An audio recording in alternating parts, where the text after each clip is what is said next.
मध्य प्रदेश की आर्थिक राजधानी इंदौर में एक अनोखा और ऐतिहासिक अवसर देखने को मिला, जब पायल गुरु सीमा गुरु के निर्देश पर इंदौर के किन्नर समुदाय के 11 धर्म गुरुओं ने संन्यास लिया। इस अवसर पर किन्नर समुदाय ने बड़ी धूमधाम से जुलूस निकालकर संन्यास का कार्यक्रम आयोजित किया। किन्नर अखाड़ा गुरु पायल नंदनी ने मीडिया से चर्चा के दौरान बताया कि किन्नर समुदाय के इस कार्यक्रम में उनकी एकता और अपने धर्म गुरुओं के प्रति सम्मान का प्रदर्शन हुआ। इंदौर के किन्नर समुदाय ने अपनी सांस्कृतिक और धार्मिक परंपराओं का पालन करते हुए गुरुओं को सम्मानित किया और संन्यास की इस महत्वपूर्ण घटना को यादगार बनाया। इंदौर रीना गुरु ने मीडिया से चर्चा के दौरान बताया कि वे 11 किन्नर संन्यास लेने के बाद समाज के सामाजिक कार्य में शामिल होंगे और समाज के लिए काम करेंगे। सत्यश्री नंदिनी गुरु ने कहा कि वे समाज के लिए काम करेंगे, धर्म के लिए काम करेंगे और भगवा चोला को राम जी का वस्त्र मानते हुए राम राज्य बनाने के लिए काम करेंगे। किन्नर अखाड़ा गुरु पायल नंदिनी ने बताया कि किन्नर समाज में पढ़े लिखे और अधिकारी भी है, लेकिन सरकारी विभाग में उनकी भर्ती नहीं हो रही है। उन्होंने सरकार से निवेदन किया है कि किन्नर समुदाय को आरक्षण दिया जाए और सरकारी नौकरी में भी जगह दी जाए।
जय श्री महाकाल, नमो नारायण। मैं पायल नंदगिरी किन्नर अखाड़ा एवं जूना अखाड़ा हरिगिरी की शिष्य हूँ मैं। आज जो सनातन धर्म की लिए जो हमारे गुरु जी हमेशा सदियों से काम करते आए थे जो सनातन के लिए, पर वो सनातन का काम दिखता नहीं था। इसके लिए आज उनके जो 11 से 15 लोग जो आज सनातन का जो चोला है भगवा, वो आज उन्होंने पिंडदान करके और अपना जो सनातन का जो छाप है वो अपने सब किन्नरों ने यहाँ इंदौर में मिलाई है। ये कहाँ पे दीक्षा हुई है और क्या पूरी प्रक्रिया रही दीक्षा की? देखो, ये हर जगह जहाँ जहाँ कुंभ होता है वहाँ वहाँ दीक्षा होती है।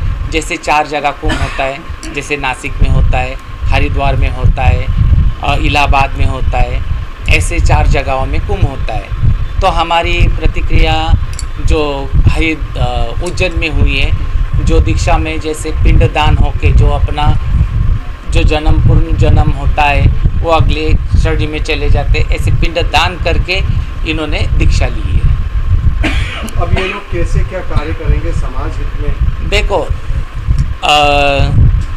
भगवा वस्त्र बोले तो बहुत तपता वस्त्र है।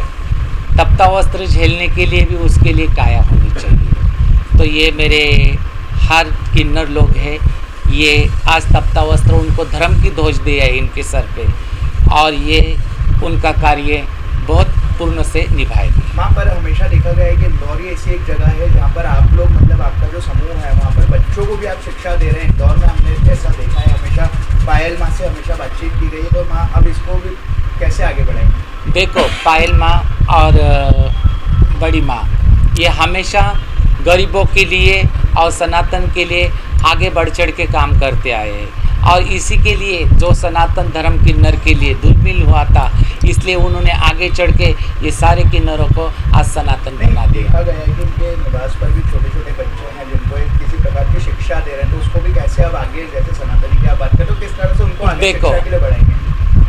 हमेशा अपनी माँ अपने बच्चों के लिए हर कोई चीज़ चाहती है, पढ़ाई होना, लिखना, बड़ा डॉक्टर बनना, ऑफिसर बनना, वैसे वो पायल माँ अपने बच्चों के लिए वो कार्य करे। जैसे कितने किन्नरों को आज शिक्षा हमारे 11 से 15 लोग किन्नर ने दीक्षा ली। ये तो बात रही कि किन्नर समाज के लोगों ने अपना पिंडदान करके अब सनातन धर्म की जो ध्वजा थी उसको आगे बढ़ाया। अब इससे समाज को क्या लाभ मिलेगा और किस तरह से इसको आप आगे जारी रखेंगे? देखो, समाज को लाभ बोले तो सबसे बड़ा तो यश्व गंधर्व नरसिंह किन्नर। हम तो किन्नर सारे उपदेवता की श्रेणी में आते हैं, तो हमारा समाज धुलमिल हुआ था। थर्ड जेंडर में हमारा तीसरे इसमें आया था। अब ये आगे चढ़ के जो माई के और इनके सान्य में जो सनातन धर्म के लिए आगे चढ़ के काम कर रहे, तो ऐसे ही ये लोग है ना, इनके सामने में रह के और हमारे सामने में रह के ये आगे चढ़ के सनातन के लिए काम करेंगे। कहाँ रहेगा, क्या करेंगे? अभी देखो, जहाँ जहाँ कुंभ लगेगा, जहाँ जहाँ सनातन का काम रहेगा, वहाँ वहाँ ये सारे शिष्य परिवार और हमारे हरिगिरी बापू जी के जो शिष्य बने, हमारे शिष्य बने, ये आगे चढ़ के बढ़ चढ़ के काम करेंगे। कौन सा अखाड़ा रहेगा? देखो, हमारा किन्नर भी अखाड़ा है, जैसे किन्नर समाज के लिए किन्नर अखाड़ा है और न जूना अखाड़ा भी है। जैसे दिल्ली और मुंबई के अंदर किन्नरों ने काफ़ी शोहरत कमाई है, उन्होंने राजनीति में भी अपना कदम रखा और समाज हित में काम कर रहा, तो इंदौर के अंदर भी ऐसी कोई शुरुआत होगी? देखो, हमारी तो है ना सदियों से लड़ाई होती आई है जो समाज से और है ना सरकार से। हम तो उनके लिए तो हमारे लिए तो अलग अलग जगह से अलग अलग डिस्ट्रिक्ट से हम तो मांग रहे कि ना हमारे लिए शिक्षा का लिए ये करो, एक केंद्र बनाओ, घर कुल दो, ये सब सुविधा मांग रहे। तो सरकार देखो, अभी बीच में पुलिस के लिए, सरकारी नौकरी के लिए हमारे लिए थर्ड जेंडर के लिए कर रहे थे सुविधा, पर अभी तक उसका कुछ नहीं। हम लड़ रहे, आगे भी लड़ेंगे। राजनीति की बात कर रहा हूँ मैं आपसे। दिल्ली के अंदर भी है, मुंबई में भी है जिन्होंने देखो, वही तो मैं बोल रही हूँ। राजनीति के लिए देखो, हर किसी के अंदर एक राजयोग होता है, जिसके नसीब में होता है वो राजयोग लेता है। जिस तरह से देश के अलग अलग हिस्सों में हमने देखा कि किन्नर समाज से लोग अब पुलिस की नौकरी भी ज्वाइन कर चुके हैं। किसी स्टेट में एक सब इंस्पेक्टर की भर्ती भी हुई है ट्रांसजेंडर की। देखो, जितनी होनी चाहिए उतनी अभी तक हुई नहीं है, और हम सरकार से यही गौर लगा रहे हैं कि हमारे जैसे हम आम लोगों के लिए 20 जगह है, तो हमारे लिए कम से कम 2 जगह चाहिए, इसलिए आरक्षण भी मांग रहे हैं हम सरकार से। आपका परिचय? आपका नाम होगा? मेरा पायल नंदगिरी, किन्नर अखाड़ा एवं जूना अखाड़ा।